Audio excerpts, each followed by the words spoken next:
तो नमस्कार, आप सभी का स्वागत है और आप देख रहे हैं द पब्लिश मिरर। मैं हूं आपके साथ राही कपूर।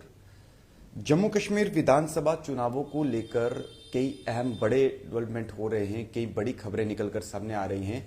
तो ऐसे में सबकी नजरें जो थी वो थी भाजपा की जम्मू रीजन के अंदर 7 विधानसभा सीटों पर।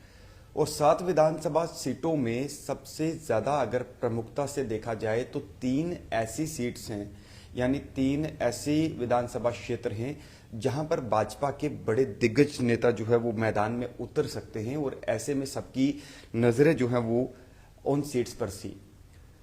नौशहरा विधानसभा क्षेत्र जहां से रविंदर रैना आते हैं और रविंदर रैना पार्टी के प्रदेश अध्यक्ष हैं, एक बड़ा चेहरा है। उनकी अटकलें लगाई जा रही थी कि नौशहरा विधानसभा क्षेत्र से वो चुनाव लड़ सकते हैं।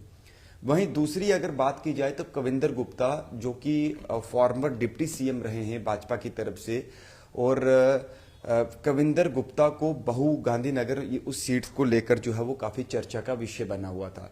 वहीं अगर तीसरी बात करें उधमपुर ईस्ट की, तो वहां से पवन खजूरिया का नाम जो है वो चल रहा था। तो ऐसे में विश्वसनीय सूत्रों के मुताबिक ये स्पष्ट हो चुका है कि पार्टी ने ग्रीन सिग्नल जो है इन तीनों सीटों पर, यानी अपने इन तीनों प्रत्याशियों को उतारने का फैसला जो है वो कर लिया है। हालांकि ऑफिशियली अनाउंसमेंट अभी हुई नहीं है। ऑफिशियली जो है वो आज बताया जा रहा है कि आज उसका अनाउंस हो सकता है। लेकिन आपको बताना चाहेंगे कि रविंदर रैना, जो कि भाजपा के प्रदेश अध्यक्ष हैं नौशहरा विधानसभा क्षेत्र से, नौशहरा कॉन्स्टिट्यूंसी से, वो वहां से चुनाव लड़ सकते हैं।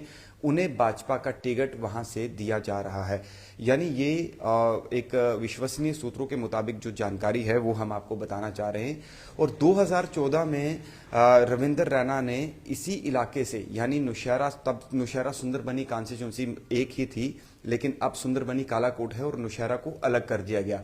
तो रविंदर रैना नौशहरा से 2014 में चुनाव कंटेस्ट किया था और वो जीत गए थे। और उनके मुकाबले में तब पीडीपी में जो है वो शामिल थे सुरेंद्र चौधरी, तो उनके साथ सीधा मुकाबला था। और इस बार फिर से सुरेंद्र चौधरी का मुकाबला और रविंदर रैना का मुकाबला देखा जा सकता है। हालांकि सुरेंद्र चौधरी इस बार नेशनल कॉन्फ्रेंस में हैं, उन्होंने जो है वो पार्टी बदली है, लेकिन और 1-2 दिन पहले उन्होंने नॉमिनेशन भी अपना फाइल कर दिया है। तो ऐसे में रविंदर रैना भाजपा की टिकट पर नौशहरा विधानसभा क्षेत्र से दोबारा चुनाव जो है वो लड़ सकते हैं।